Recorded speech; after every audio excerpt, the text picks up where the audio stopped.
Hi, we just got 2 boxes of bare-rooted strawberries this morning. If kids come in and buy them during the school holidays, they can get them for just 99 cents each. Ask Mickey to film a video for this. Mickey, can you film a video? Okay. Start by filming the 2 boxes of strawberries first, then get one of the boys to bring them up to the front of the nursery. Make sure he looks happy and excited while carrying the strawberries, and set up a nice display somewhere near the entrance. Remember to mention that these are red gauntlet strawberries, the ones the professionals use. They produce large juicy fruit and have lovely sweet flavour. Also, design an A-frame sign and put it out the front so everyone walking past knows about the promotion. Don't forget to get some close-up shots of the bare-rooted plants as well. I want people to see how healthy the roots are. These strawberries are fast-growing, have a long fruiting season, and if planted now they should start producing fruit around September. And at the end of the video, get a staff member to stand beside the A-frame sign and mention the promotion again, that kids can grab a bare-rooted strawberry for just 99 cents. Make sure the staff member is smiling when delivering a message. Alright, I think that's about it. Thanks.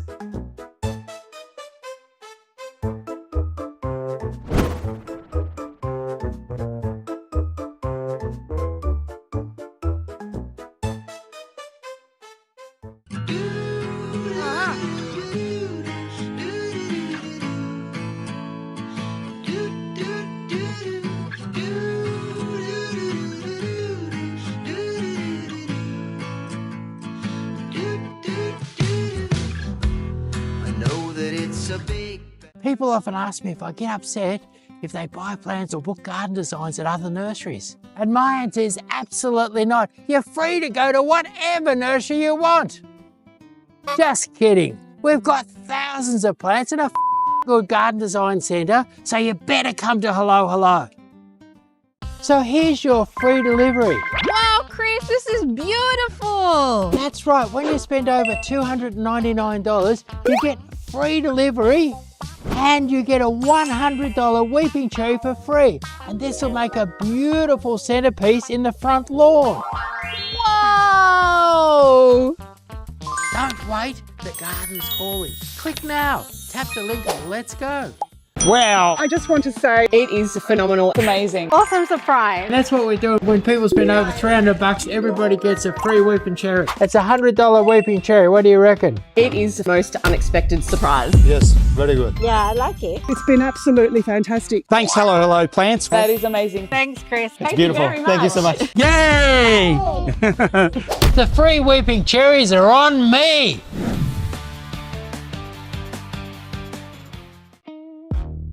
I just wanna get your attention, babe. Been looking at that backyard every day. Got a plan that'll make the whole street stare, but only if you're brave enough to go there. No need to call, no need to wait too long. Just send a message and we'll come along. We'll bring the trees, the flowers in the sky.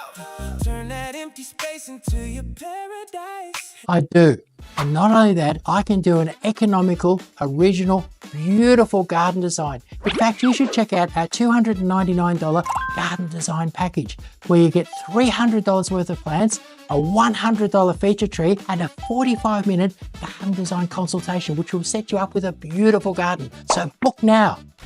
All I wanna hear is you say Chris is here, here for me. Chris is here. When it comes to bare rooting, I like it long and hard. And here it is, weeping cherries, 1.8 meters long with beautiful hard trunks. This is what you've been waiting for. You've been waiting for weeping cherries to get bare rooted, because in the summer, a big weeping cherry like this is $200 or $300 in a big pot. But right now, bare rooted, they're only $99. You can choose white ones, pink ones, falling snow, your favorite weeping cherries. We've got hundreds of them here, so come here, choose yourself some beautiful weeping cherries and get bare rooted, long and hard. Bare rooted weeping cherries on now, $99. Don't wait, the garden's calling. Click now, tap the link and let's go.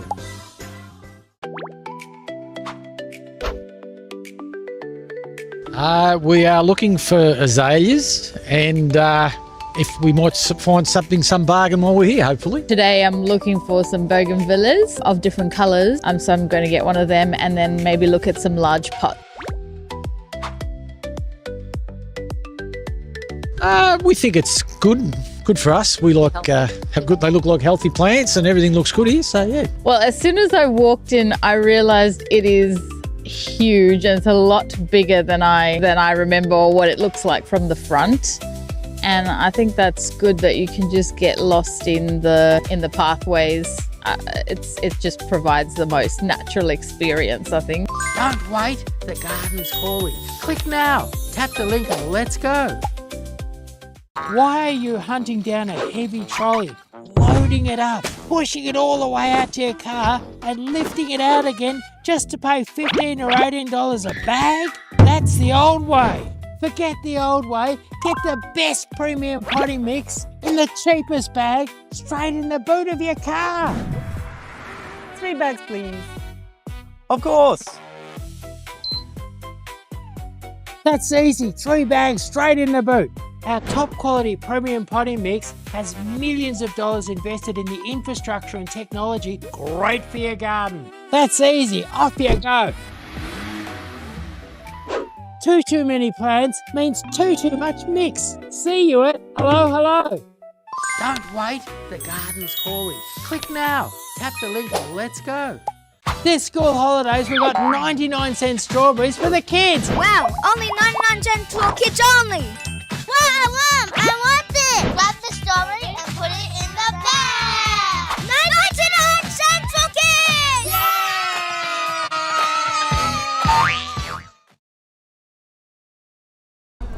All right, hello everyone. Welcome to our live Q&A, question and answers with Chris. You can ask your gardening questions now and have them answered live on the show. How are you doing today, Chris? Great, thanks. You ready to answer people's gardening questions? Yeah, that's right. It's really winter, so this is very much a winter gardening show. You know it's winter. Yeah, is there any, before we get stuck into all of your questions, and just for those who've just joined us, this show is essentially for you guys. We sort of we have Chris here who has all this expertise under his belt, can answer any gardening questions or plant advice that you may require. So this show is essentially for you guys, so don't be shy, jump in the comments section now and ask your gardening questions. But I was going to say, what is something you can sort of attribute to winter that's kind of nice to be in the garden? Okay, so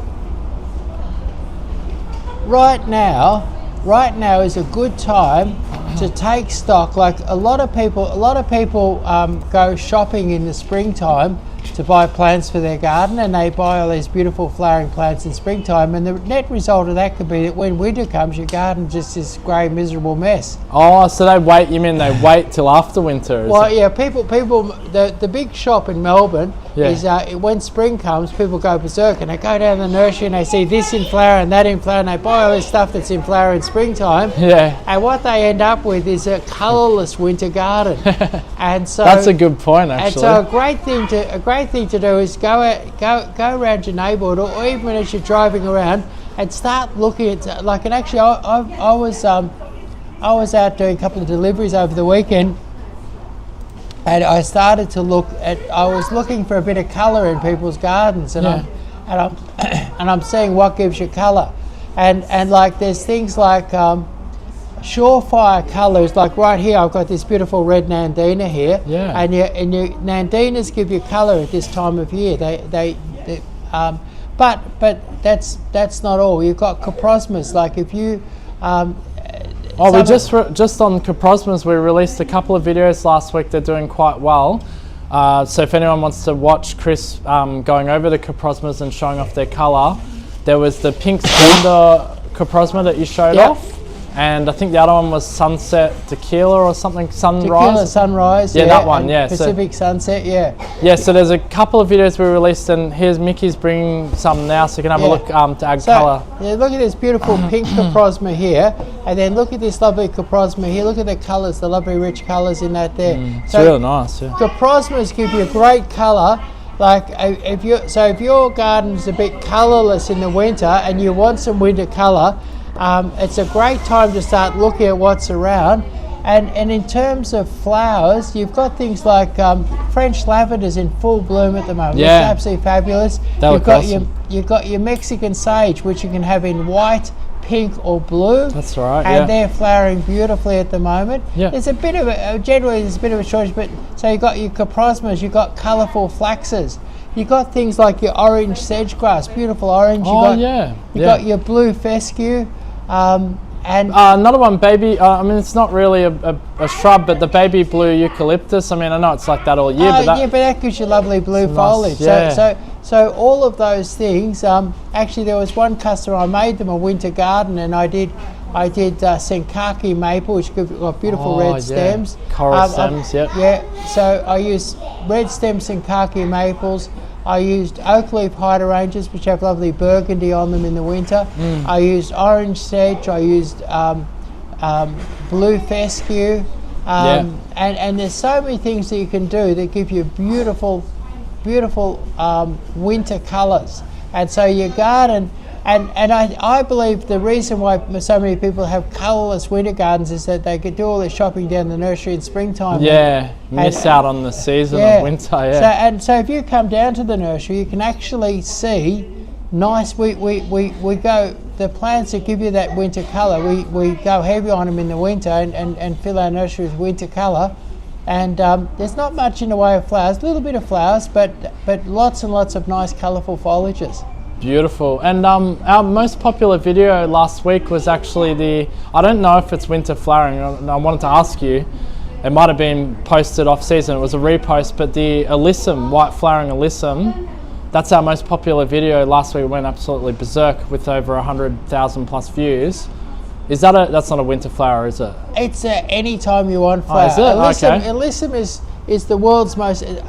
Sometimes people always look at things like daphnes, and they look at things that are hard to grow, and they're striving for things that are hard to grow. Yeah. But in actual fact, some of the nicest things around are things that are easy. They're almost weeds, and alyssum is almost a weed. Really? And it flowers almost. Well, so it's not really a weed, but it's so easy to grow. It almost is like a weed. Incredible. And we've. And as I've been travelling around, I've spotted a couple of nice big gardens full of it, videoed it, which has given you your alyssum video. Yeah. And so alyssum, fabulous stuff. Yeah, that video went berserk. Check it out if you get a chance. Alyssum, Hello Plants, it's on all of our social media. It's our #1 video from last week. And thanks to everyone who's joined us. Don't forget you can ask your gardening questions right now. Just drop them in the comment section, or maybe you have some plant advice with Chris will answer. He's got 60 years plus of horticultural expertise. Also, thank you to Amanda. She sent you a rose. Thanks so much. Thanks, Amanda. We saw that, Amanda. That's fantastic. And to everyone else who's left a like, please like this live and share this live and invite more friends to this live right now. And if you know anyone who needs some advice on their garden. That's right. If you've got a friend or a relative and they're struggling to get their garden together, get them to tune into this Monday show and get them to ask questions. We're happy to solve anybody's gardening problems on this show. Exactly. So Slothington says, hi Chris. G'day, Slothington. All right. Well, while we wait for the questions, we're still waiting for people to give us their gardening questions. I'm gonna dip a quick question in actually for my neighbour. He planted a row of Neighbours Be Gone over the weekend. Some big ones that he got from another garden. He purchased them on Facebook Marketplace actually. Right. Anyway, the root balls looked like they'd been hacked right back, which is a bit of a worry. But my main concern was after he put them in, you know how we had the heavy rain on Saturday night, his trenches were just full of water like that, so sitting in heavy clay. So my question to you is, how long have they got, or is there a way to save them? No, unfortunately, because like what it is people dig up and transplant plants, and some things are really easy to dig up and transplant, and other plants are really difficult. And most Australian natives don't transplant well. Interesting. When you pull them out of the pot, their root system's whole, and you pop them in the ground and they're fine.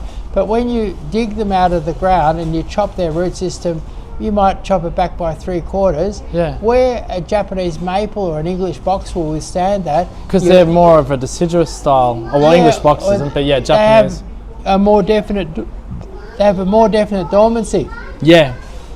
So digging up an English box or a Japanese maple or even a Hyder range when it's dormant in the winter, dead easy. Yeah. Even a rose in the winter. That's funny, roses, I've dug them up in summer and they're dead in a flash, but they're so easy to when they're dormant at this time of year, if you've got a rose, it's easy to dig it up and move it. Yeah. But your lily pillies, no, and then that can be a So problem. he might be in strife, you would say. Yeah, he's Potentially. in more than strife. Yeah, I looked at it and I was like, oh, Yeah. doesn't look good. No. I was thinking maybe I could take some gypsum for him, but I don't No, think. I reckon save a place for him in your green waste bin. There's about as Oh, much as you can help him. I don't know if I can tell him that. The other thing I noticed, because he had a gardener dig him out for him, but the gardener had cut the root ball about that. The root balls had gone about that big, like And a they're small. probably about 6 foot tall. And they were 6 foot tall, and they had a ball like a diameter of about 6 inches on the root ball. Yeah, not a hope in hell. Yeah, it's not good. Yeah. All right. Well, yeah, just make sure, guys, that's why we're here. We're here to have Chris can help you with before you do anything. You can ask Chris now and he'll give you your garden advice or horticultural questions. So we got one here from Slothington saying, I'm growing Japanese box from an 8-inch. What would you feed them and how regularly? And then just addition to that, pruning. I missed the top of this question. It said pruning to get the ideal low hedge, roughly 40 centimeters or Right. a quarter of a meter. Sorry. 40 centimetres. It says 0.4 of a meter. Sorry, what would that be? Is that 40 Or centimeters? Japanese box isn't. Sometimes there's Buxus microphylla japonica, and there's Buxus microphylla, and some people call the microphylla they call that a Japanese box, but we always call that a Korean box. But if you've got microphylla's got the very, very fine leaf, that can make a beautiful little tiny hedge, 20, 30 centimetres tall. Yeah. But your normal microphylla japonica, which is your true Japanese box, Yeah. that one, your microphylla japonica really needs to be, really needs to be minimum 80, 90 centimetres tall, maybe a metre, maybe 1.2. What you could do is if you sent me in a photo and I did an ID on it, but you're not going to grow a low hedge with a microphylla japonica, only a microphylla. It sounds like I'm talking Chinese, but So microphylla is the smaller one, is it? Is that right? it's your miniature and it has a very fine foliage. Okay. And if I saw a photo, I could very quickly see what you've got. But if you've got microphylla, which some people do call Japanese, then you're fine for doing your low hedge, and you can start trimming it and bushing it up. You start just nipping the tips and bushing it up and making a really low hedge. But if it's microphylla japonica, you need to move it and put it somewhere else, and that wants to be that microphylla japonica, a beautiful Japanese hedge, but it's going to make a beautiful hedge somewhere between 90 centimetres and 3 metres in height. It's a big, fast plant. All right, there you go. So we need to ID it. Yeah, Slothington says, thank you, I hear you. It's such a hard name, so I'm just going to call you Sloth. Sloth, if you know what it is, so we need to ID what I want to ID they've already got. I want to ID exactly what he's got and put him on the right track. All right, cool. Yeah, if we know what you've got, then we can put you on the exact right track. So if you know if it's send us a picture. So it was the microphylla or microphylla. Yeah, or is the Korean, and the microphylla japonica is the true Japanese. Microphylla and I'm japonica, just hoping he's not trying to dwarf the true Japanese that much, because it's too much. Okay, cool. All right, well, hopefully we'll know. Yeah, it says I'm growing Japanese Buxus, but it could be either. All right, perfect. No worries, Sloth. All right, well, if you know, let us know. For all of those of you who are watching us right now, this is a live Q&A with Chris. You can ask your gardening questions. Just drop your comments in the comment section. Next question comes to us from Shane. Shane says, I'm new to gardening. What are the easiest plants to start with? Easiest plants, yeah. Easiest plants new to gardening. Say you're going to plant a tree. You're going to plant a tree, yeah. And I reckon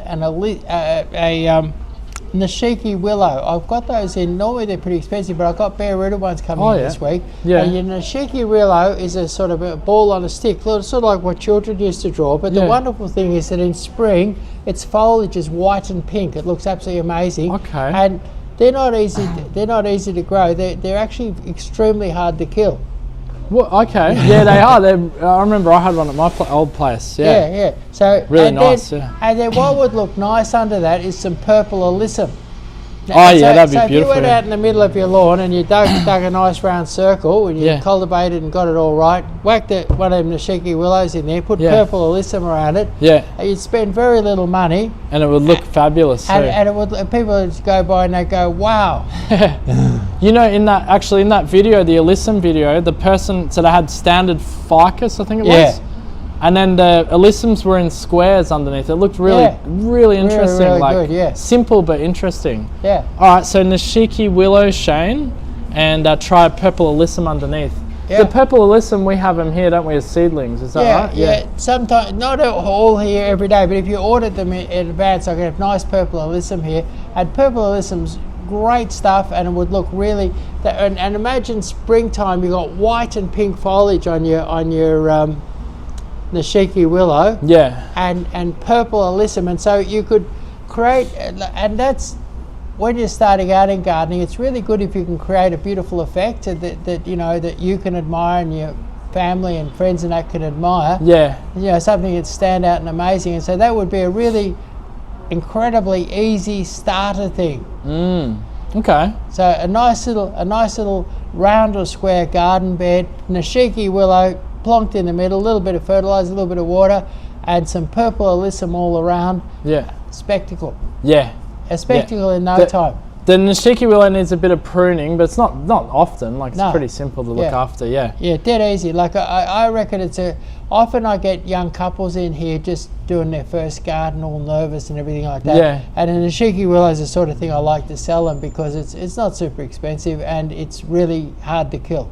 Absolutely, yeah. Even the place where I had it in my old rental, the new owners are looking after that Nishiki Willow. It still looks really good. Right. It must be very easy to look after, and they've pruned it and everything. So, yeah. All right, Slothers. Thanks, Shane. That was a great question. For anyone else that's listening, you can check out the Nishiki Willow on our website. Just go to hellohelloplants.com.au. Also, if you're watching and you're maybe a bit too shy to ask a question in the comment section, you can do a one-to-one garden consultation with Chris. Just head over to hellohelloplants.com.au and click on the free garden design tab where you'll be taken to make a booking and have a free one-to-one consultation with Chris and get your garden design done. Sloth has come back. How about a choice here for a low-growing informal hedge, say roughly 30 centimeters tall for choice? It seems a bit low though, doesn't it? It's a bit low. Yeah. Low. Maybe maybe Sloth wants flowering. Was there anything small that flowers? Small flowering hedge. A good little small flowering hedge is your what do you call it? Kufia. Oh, you can get kufia with a white flower or kufia with a purple flower, and generally they're a bit hard to get in the winter, but you buy them in the springtime and you'll get a beautiful box. You can grow a beautiful box style hedge that's covered in lovely little either purple or white flowers depending which one you choose. Yeah. But the only thing, you want to be sort of like in a Melbourne situation, not in like a Shepparton or Bendigo type situation, because they're not particularly frost hardy. But around Melbourne, where we don't really have very severe frost, I don't see them much, but they do make a really good hedge. Is there anywhere in Melbourne where they really use them, do you think, the kufia? They used to be called blooming box, right? Yeah, we used to market them as blooming box, but they've kind of been forgotten a little bit. I reckon they've been forgotten, because when you said it, I haven't seen that for ages. Yeah, but we still get kufias in here in the warmer months of the year, and you'll grow. What's great about a kufia is you'll grow a hedge in virtually one full year of growing. You'll grow a nice little box hedge, and your choice of green leaves and white flowers. There's even a one with some golden leaves and purple flowers, and there's one with green leaves and pink and green leaves and purple. So you've got quite a range of kufia available, and they make a lot in a sort of a reasonably mild climate like Melbourne. They'll make a. It's hard to think of Melbourne as a mild climate today, isn't it? What's But anyway, that? Sorry. It's hard to think of Melbourne as a mild climate today. Yeah. Yeah. So, but in a mild climate like Melbourne, you'll find that they'll do really, really well. Yeah, awesome. Sloth just said, please spell it. I've just put it in the comment section. It's the Kufia. If you Google Cuphea. yeah, Kufia plant. If you just Google that, and you'll see it. You can purchase those from our website, can't you? The Kufias. Yeah, but they often are not available in the winter. So I tend to think you might find them unavailable at the moment. But there's something that from the mid of spring onwards, you'll find that they're reasonably plentiful. Cool, and they make you can make them down really low. Very nice little hedge out of them. All right, perfect. Yeah, as long as you don't get heavy frosts, Sloth, that should be a good choice for you. Janice has come to us. This is a pretty broad question. Janice says, hi, I live in Melbourne. What plants would you recommend for a low maintenance garden facing west? Okay, so what's west? That's hot sun, is it? Hot afternoon sun. So something like crepe myrtle. Maybe like a nice white or pink crepe myrtle, like a Sue is a pink, or white would be a Natchez crepe myrtle, and that makes a great sort of a tree. And then crepe myrtle would be alright in the heat, yeah? Oh, it loves the heat. Okay. It adores the heat, flowers and performs beautifully in the heat. And then something like we have a snow pearl, which is a type of Indian hawthorn that grows naturally into a lovely round ball, has white blossom in the spring. It's just a natural ball, and you could pop those in. And then if you wanted a ground cover to go in between, you could grow something like Asiatic jasmine. Asiatic jasmine is incredibly tough, and so you can have this beautiful sort of classy Toorak style lawn of Asiatic jasmine, lovely round balls of snow pearl, and then some Natchez, some beautiful Natchez. And Natchez give you fabulous white blossom in the summer, beautiful autumn colour. Eventually they'll get beautiful bark on them, slight bit of pruning, but your what's great is that ball look is really fashionable, and your snow pearl is going to do it without you doing any trimming. So all of that would add up and give you a really, really low maintenance, beautiful garden. Yeah, beautiful. That's some great choices there, Janice. Hopefully you're still here and you got to hear those answers. If you do need to re-listen or re-hear any of Chris's answers on the live today, you can head over to Hello Plants on YouTube, and we'll publish this live as soon as it's finished. You can re-watch or re-listen to any of the answers there given by Chris. But yeah, there's several really fantastic selections of plants there. I would have thought the Asiatic jasmine wouldn't go good in the hot sun directly, but loves it. Okay, there you go. Loves it, but what's good about Asiatic jasmine is that it forms a beautiful green carpet. It lasts for year upon year, and it'll take hot sun or shade. So if you're growing the Natchez crepe myrtles in the garden, they'll give off a lot of shade. Yes. And so you'll have a combination of sun and shade. And that's where your Asiatic jasmine's really good, is when you have that combination of sun and shade. It'll do well in either sun or shade. Okay. All right. Thanks for the question, Janice. Becky wants to know which plants. Well, this kind of you might have already answered this, but Becky's question is similar to Janice's. Which plants grow well in full sun? Okay, some plants that do well in full hot sun. Well, that's full sun, yeah. Yeah, full sun. So full sun. Great plants in the full sun. What do I like to have in the full sun? I was just doing a garden design just before. Yeah. And smoke bushes, really great and I did a thing last night. And smoke bushes. In hot sun, okay. In hot sun. Oh, okay. Beautiful, hardy, small tree, big bush, depending on how you view it. But your smoke bush, and we've got them. There's one called Grace, which has a sort of pinky purple, one in a deep purple, and one with a gold. Yeah. But all of those love the hot sun. Really good in hot sun. Okay, smoke bush. Okay. And so smoke bush, and then Escallonia, and what's really popular at the moment, there's an Escallonia called Pink Al. It loves the hot sun, and it has beautiful soft pink a rich soft pink. It's hard to explain. They're beautiful, rich soft pink flowers, masses of them, from September through to May. Oh wow, it's quite a long. And it's a nice hardy Right through summer. evergreen. Yeah. And then all of your lavenders love the sun. So French lavender flowers from autumn to spring. Yeah. Heathcote and Munstead lavenders tend to flower through the summer months. Yeah. But lavenders love the hot sun. Rosemary loves the hot sun, and I use a lot of prostrate rosemary. It's covered in lovely pale blue flowers at the moment, and it covers the ground, blankets out the weeds, and beautiful plant, loves the hot sun. Okay. You did a video on, or last week it might have been a repost, but it was the Westringia, can't remember which variety it was now, Little Blue or something like that. Is there Westringia Blue something? Right. Anyway, is that a good choice for hot sun or not really? Yeah, Westringias are great. Australia's a hot sunny spot, so a lot of our natives have spent millions love of it. years adjusting to going out in blazing heat. Evolving into Yeah, that blazing heat. So things like in a native thing like your myoporums, your callistemons, and one of my favourite callistemons in my garden designs would be Little John. It's a lovely little round green ball with red flowers on it for most of the year, soft green foliage. But so your myoporum, beautiful ground cover. I love the Urena myoporum. Then there's your Little John, and then there's your cousin It. And your cousin It, beautiful green, interesting texture. Yeah. Strong ground cover. There's With your the lumps, it's sort of bumps and mounds and things like that. There's your compact cushion, lovely bright silver foliage, beautiful texture. Your compact yellow buttons, which is a sort of a nice ground cover that seems to have little yellow buttons on it all year round. So all of those love the hot sun. All right, lovely bunch of plant suggestions there, and there you go, Becky. I hope you got to hear that.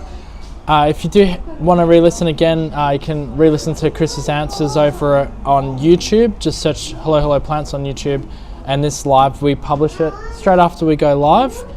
Thanks for the questions coming in, guys. We'll try to get to all of yours here. If you've just joined us, it's a live Q&A with Chris where you can ask your gardening questions, or perhaps you have some plant advice. All right, so next one here comes to us from Gavin. I don't have a big garden. What plants are suitable for like a small space? That's it. So I missed part of the... Okay, so it's a small garden. We're landscaping a small space. Now, it's an interesting thing. I sometimes, people come in with the tiniest spaces and I think, this will just take me 2 minutes. Yeah. And in actual fact, it doesn't, because what happens with your small space, it requires... and what I'm talking about is I do garden designs here during the day. Yeah. And 1 minute I'll be doing a 20-acre block. The next thing I'll be doing the front of a terrace house, which is 1 metre by 6 metres, garden bed. With and those often take Very a long time narrow because too. the first thing with a small space will often be confined by a 2-storey building or great big street tree out the front or something like that. And so the very first question is, where's the sunrise, where's the sunfall, and you work out what's the sunshade situation there. That's the very first thing that you do. Yeah. But let's imagine, let's just do a pretend space, right? Yeah. And let's do so we've got a small space, and let's imagine it's reasonably sunny. So what I might do is think of putting a tree there. And I might think of something like an Acer globosa. Well, let's imagine this space. Let's imagine you've got an old house there, an old weatherboard cottage or something like that. Yeah. And it's in the city somewhere, and it's a nice sunny little front yard. And you've actually been to a place that I've done like that. Yeah. Which place was that? Where we went across the road and then did the Boston Ivy, that place there. So taking a spot like that, you've got a nice old style house, nice, picket fence, or sort of that particular one had that. Was that the terrace? The old terrace house had the emu fence. Yeah. So anyway, so you got That's right. You got that nice little emu, see-through old-fashioned emu fence. Yeah. And a little old-fashioned garden and a tiny little space there. Yeah, they did a good job with that actually. Yeah. And so what I did was I put an Acer globosum in the middle. Now, why an Acer globosum has got like a 1.8 metre stem with a round green ball of beautiful maple leaves on top. Yeah.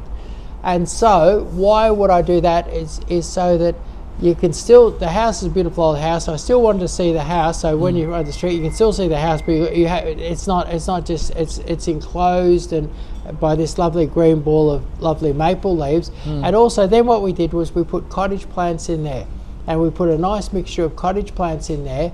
And so that all year round you've got nice flowers in the front garden.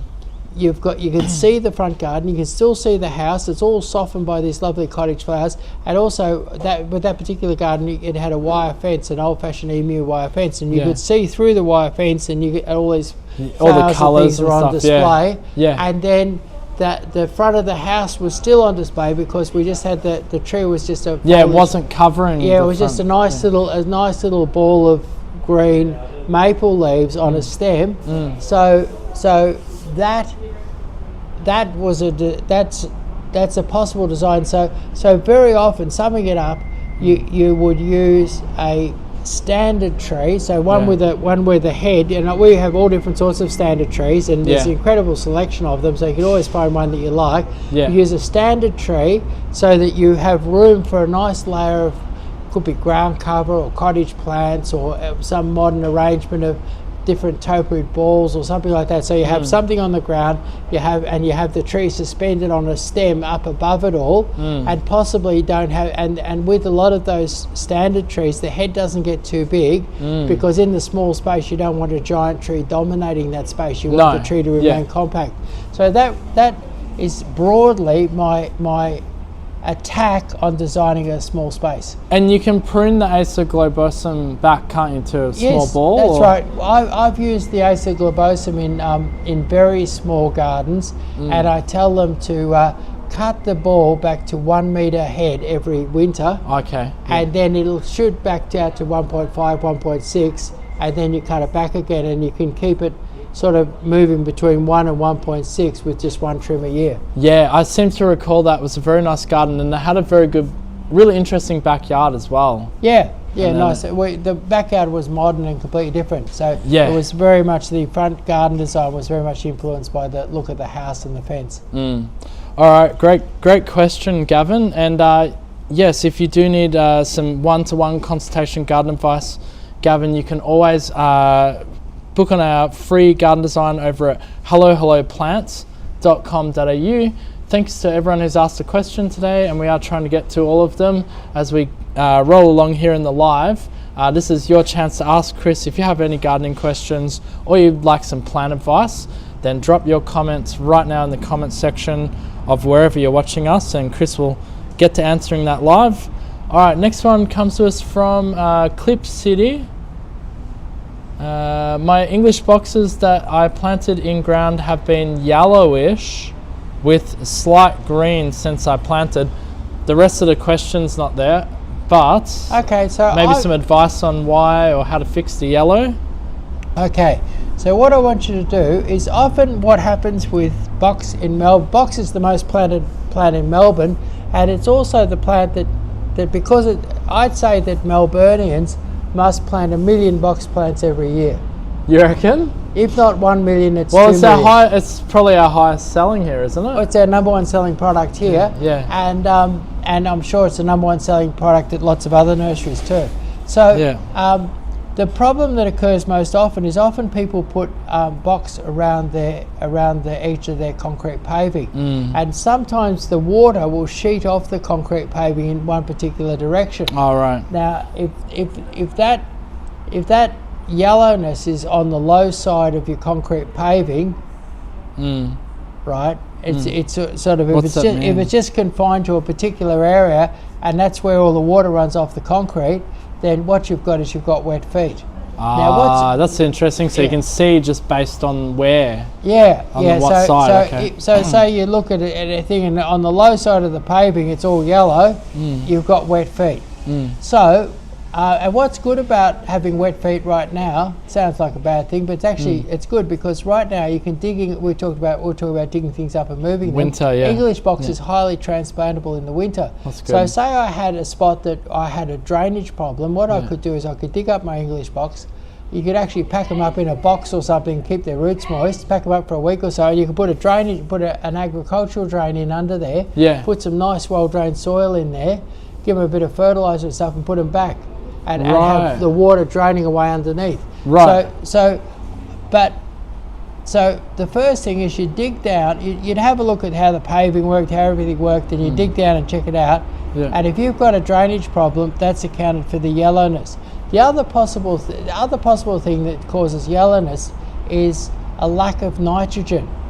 But what can cause a lack of nitrogen with English box is English box, if it's inadequate with calcium, which is your limestone, if it has an inadequate supply of calcium, it actually can't process nitrogen.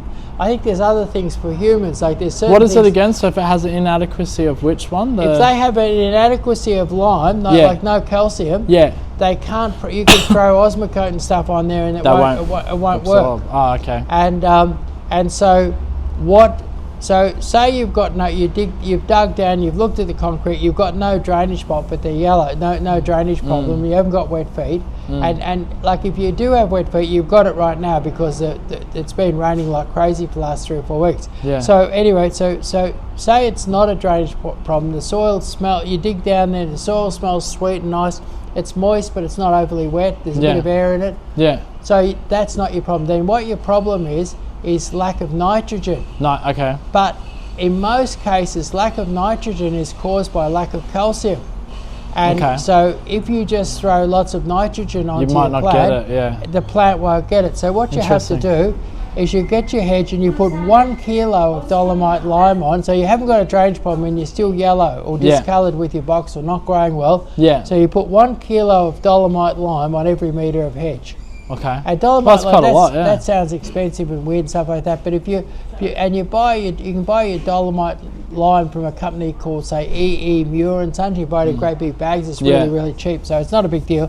So anyway, you put 1 kilo of dolomite lime on per metre of hedge. Yeah. You leave it for a month, and then after that you could hit it with something like Osmocote, or you could use something like Dynamic Lifter. But you basically put on an NPK fertiliser. And the boxes with adequate calcium will really respond to that, and they'll green up and grow in springtime. So nitrogen first, and then you can do Calcium first. Sorry, calcium first, and then you can do the calcium nitrogen. is your limes, is your dolomite. Dolomite lime is the best form of calcium to be using. So get dolomite lime on 1 kilo per metre, and then leave it for a month, and then a nice heavy dose of something like Osmocote or Dynamic Lifter, and then they'll take off and grow in spring and turn green. Beautiful. But the first thing was to check for the wet feet. Check for the wet feet, and Clip City has come back to us with a couple of other comments saying, I'm from Adelaide and I got it from a nursery, but I think I got a bad batch maybe. And then Clip City asked, if I sent a photo, would you be able to tell? Yeah, sure. But I would say, got it from a bad nursery. I would say that not many nurseries even know how to use dolomite lime on their box.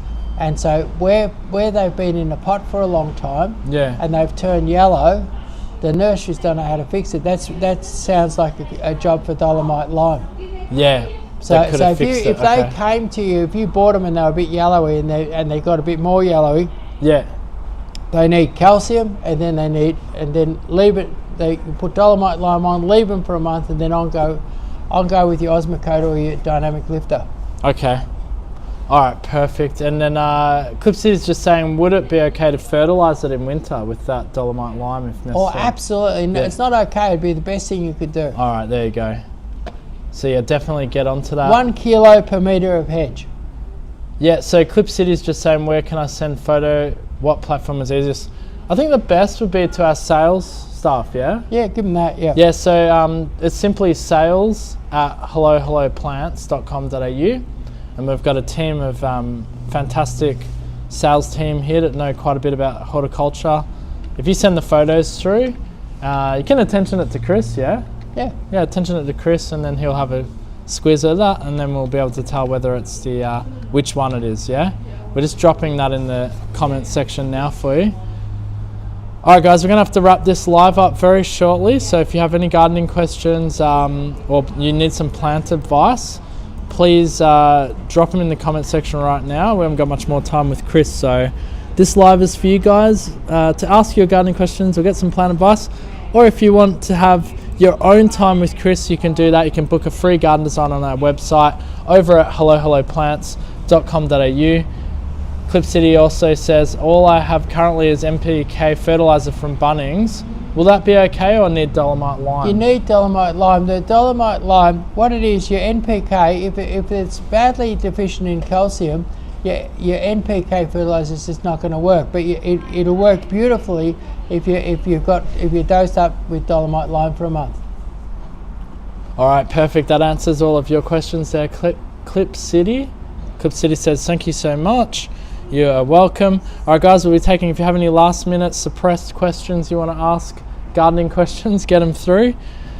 I've got one here from Maria asking, what are the best plants for a windy location?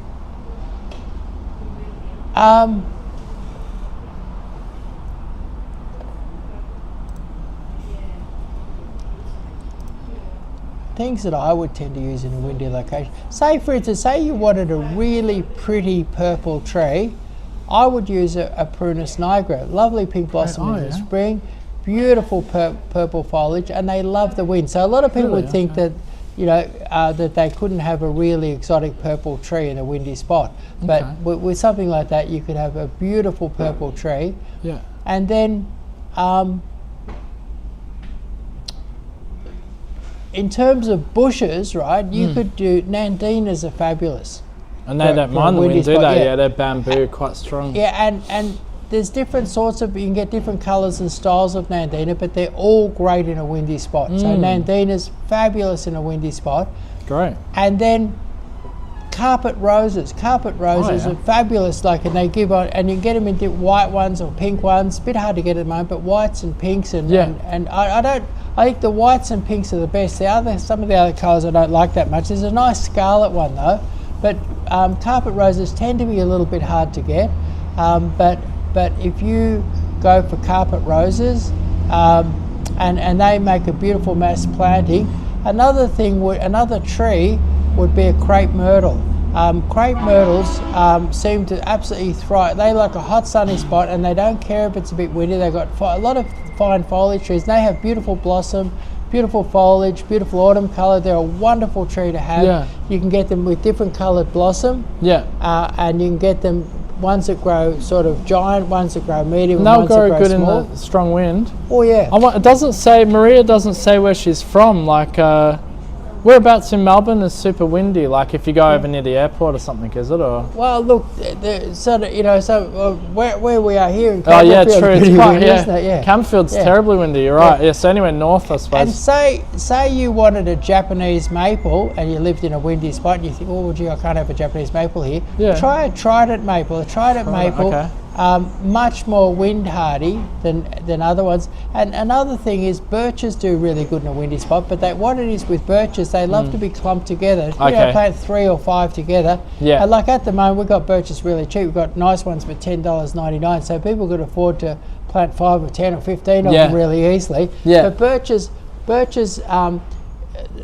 like to have no grass around them. Yeah. You mulch them, you give them plenty of water, plenty of fertilizer, and they'll absolutely thrive in a windy spot. They love it. Yeah. They're kind of like a pioneering plant. And actually, in Australia, like in the northern hemisphere, when land gets burnt or cleared by a glacier or something like that, the first plant to start recovering that area is your birch. And so your birch is what you'd call a pioneering plant. And in Australia, the pioneering plants are acacias, which is what we call our wattles. Oh yeah, they're everywhere. And wattles have been designed so that when the land is laid barren by bushfire or landslide or something like that, the wattles seed and pop up and grow all over it, and then other trees pop up and grow in between them. So in a really, really windy spot, you can use the wattle as a pioneer plant. That's a pioneering plant. I like that term. That's good. Yeah. So your wattles, and as the birch, the pioneering plant for the main pioneering plant for the northern hemisphere, your pioneering plants are always good in the wind. Your acacias are great in the wind here. They pop up and grow like crazy. In fact, we're on a sort of a windy knoll here, and I look straight across the freeway there. and there's a beautiful big black wattle there. Thriving, isn't it? Right in the middle of an absolute like hellish freeway or whatever it is. Desolate wasteland. And I'm looking at that, and that's what made me say wattle, because wattle. So and what it is this beautiful wattle. I would have thought eucalyptus were our pioneering sort of. plants. No. I actually saw a forestry, a chap doing farm forestry, and he discovered that eucalyptus did twice as fast. They grew twice as fast and twice as well when they were interplanted with fast-growing acacias. Wow. Okay. And acacia is cool because they come in so many varieties. Yeah, that's like you got that interesting deformed sort of waterfall one just there. Yeah, it's really nice. So you've got ground cover ones, you've got bush ones, you've got tree ones, and they all love the Actually, wind. can we show that one? Do you want me to do it, Mickey? You're right. That one is really interesting. We just released a video on this one last week too, and it's done well. Would this be good in wind? This one? Yeah. Hey, we're just bringing it to the camera, guys. Just hanging. There we go. That's an acacia there, isn't it? Yeah. So that's a waterfall acacia. Yeah. And so what's great about the acacia range is there's probably readily available. There's at least 100 varieties of acacia that are readily available. So you can pick a ground cover. You can pick a weeping tree like this. You can pick a small tree, a monster tree. There's an acacia for every person and every situation. Perfect. All right, fantastic question there. I've lost it. I think it was from Maria. All right, guys. Well, I think that's all. Let's do one more. Yeah. Well, we're still waiting. It's a bit quiet here in the comments section, but I'll just remind everyone if they've just joined us. Live Q&A with Chris. We do this every Monday at 12 o'clock. That's right. So today being a cold winter's day, you can get straight through to me. Like if you wait till springtime, you'll be in a queue of 97 people. You'll be queuing up. Yeah, exactly. Yeah, we actually took quite a few garden design bookings last week, and that's going to add up over time. For where they're placed. So if you do want to ask Chris now, you can ask him your gardening question or plant advice. While we wait for a question to jump in, or a couple of questions to jump in, is there anything you want to add while we're waiting? Or? Well, we should tell them about the Girlrilla. Oh yeah, all right. You tell us about So what's happening is that we've been auctioning off a plant every Friday at lunchtime, and at any rate, the plant auction has become a real thing. How many people went to last week's plant auction? It was about 200 at its maximum moment. There was 280 people. But how many people would have circulated through it? 1,000, 2,000? Oh no! Like on average, we get several thousand. Yeah, so thousands of people attend our live auction. So what we've decided to do is we've decided to 10x it, to turn it into a big event. And what we're doing is we're going to be advertising 3 different, instead of auctioning one tree, we're going to auction 3 trees, all different values and different styles. So that, and what we're doing is that we've brought in from Kenya, we've brought in a Girlrilla. And the Girlrilla will be assisting because I won't be able to handle 3 auctions at once, so we've got a Girlrilla assistant. And how you know it's a girl is it wears a tutu. And so you'll know that it's a Girlrilla, and that'll be assisting us. So if you join us 12 o'clock, and we're auctioning 3 exciting plants. The plants always seem to go for less than half their value. Yeah, it's pretty exciting actually if you want to be part of the auction. And having 3 auctions, I'm a bit concerned about that, but we'll see how we go, because it means you're going to have 3 more chances of getting a fantastic deal, right? Yeah, and what I've done is I've done a kind of a cheap thing, a medium price thing, and an expensive thing that isn't even too expensive, and then they'll all go off cheap. So can I ask a question? Can the highest bidder on, say, plant A bid on plant C as well? It doesn't matter? Yeah, that's right. One person could buy the bloody lot if they want. Right, there you go. So it's an open auction. Okay, but like if you're not interested in auctioning plants, you can come and check out a Girlrilla straight from Kenya. From Korea. From Kenya. Well, we look forward to that. So you can join us this Friday for that live at 12 o'clock, and we'll be promoting that throughout the week, so you don't forget about it. Anything else you want to add to that? Or that's it? And then apart from the auction with the Girlrilla, the other thing that's going on is that we're having our live sale. And That's right. Yeah, and we've got lots of really great bargains, lots of fabulous bargains. And what it is, I'm out on the road tomorrow visiting growers and getting deals and cutting through and getting organised. And so what's going to happen is we're going to have a fabulous range of amazing things, dirt cheap. Yeah. Yeah. Okay, sounds good. All right, well, join us for that. And a girl rilla helping to present. That's the best part, I think. Yeah, Don't want to miss the gorilla. Yeah, And but not only great that, deal, yes. not only that, we've got a special deal on at the moment. Yeah, tell us about that. And that what the deal is you spend over $299 and you get a weeping cherry Yeah. for free. And free delivery. And what else? Yeah, that's And right. Free delivery. So you come out here, you're doing a garden and you don't have to buy your main feature tree, because your main feature tree could be the weeping cherry. Yeah. Thanks, So say- Mickey. I think you can Say take you bought it. And look at the. Oh, here, we'll bring it back. Sorry, I thought we looked at it. Here we are. Yeah, I'll try and point the camera this to it a bit This better. is the sort of thing that in summer, in a pot, it's going to cost Nice and big. $300 at your local nursery. We're valuing these at $99 each, and we're giving away one of them with people spending over $299. So what you can do, you can come down here, put together your front garden or your back garden, and get the feature tree for free. But not only that, you get free delivery. So if you've got a beautiful new electric car or something like that, you don't have to get all filthy with plants. We drop it round to your place. So we give you free delivery and a free $99 tree with your over $300 purchase, and no other nursery does anything like awesome. that. And even if you're buying our special bargain stuff at our Grower Direct flash sale. So what happened? I go out to the grower, get 100 items. We put them all up for sale. The girl rilla's helping, very exciting. And you spend your $2.99. We chuck in the free weeping cherry and free delivery, and that's free delivery over most of Victoria. You could be living in Seymour. You could be living in Curramborough. That one. That's You right. You always say that one. Yeah. I know where it is now. It's Yeah. near Leongatha. You could be in I've learnt. Trafalgar. You could be in Yea. Yeah.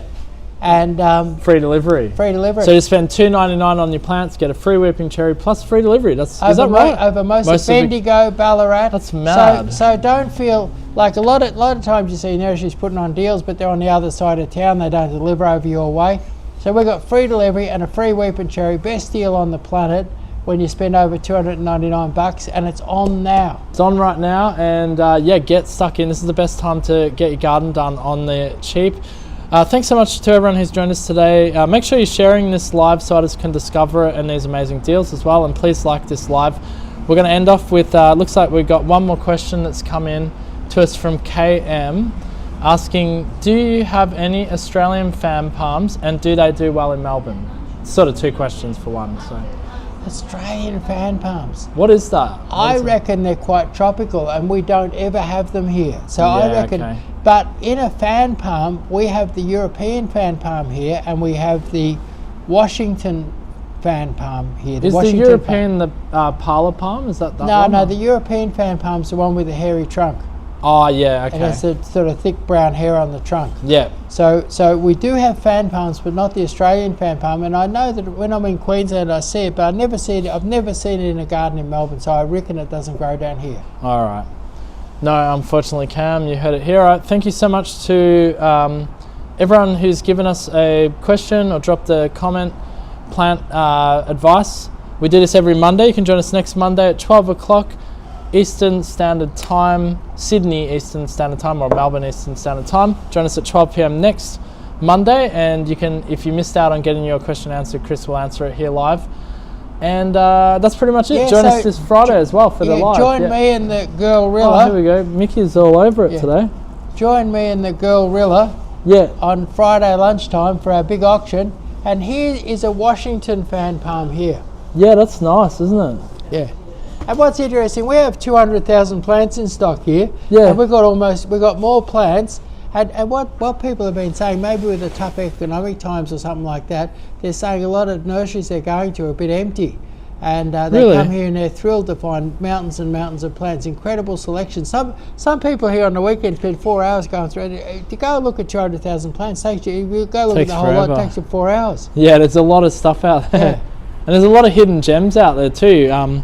If you do live locally and you can visit, definitely get down here. It's fantastic. Go for a little walk, look around, you see some nature, Yeah. and it's a nice little retreat. And you know what's happened is I've had 4 or 5 young couples come in here in the last week or so, and they come in to do their garden. They come in, 4 or 5 young couples, they come in to do their garden, and what happens is that they find that they can't work. There's so many plants to choose from, they can't work out what to do.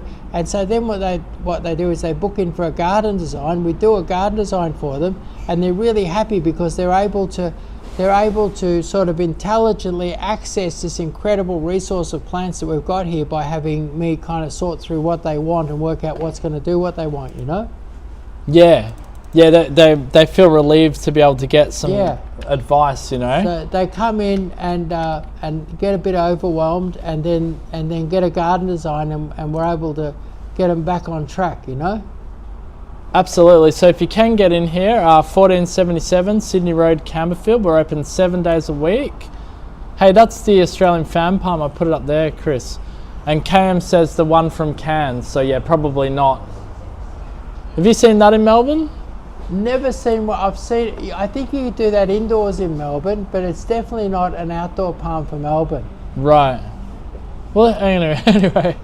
All right, guys. Thanks so much for joining us. I think we'll leave it there for today's show, and hopefully you join us next Monday. Thanks so much, everyone. Bye.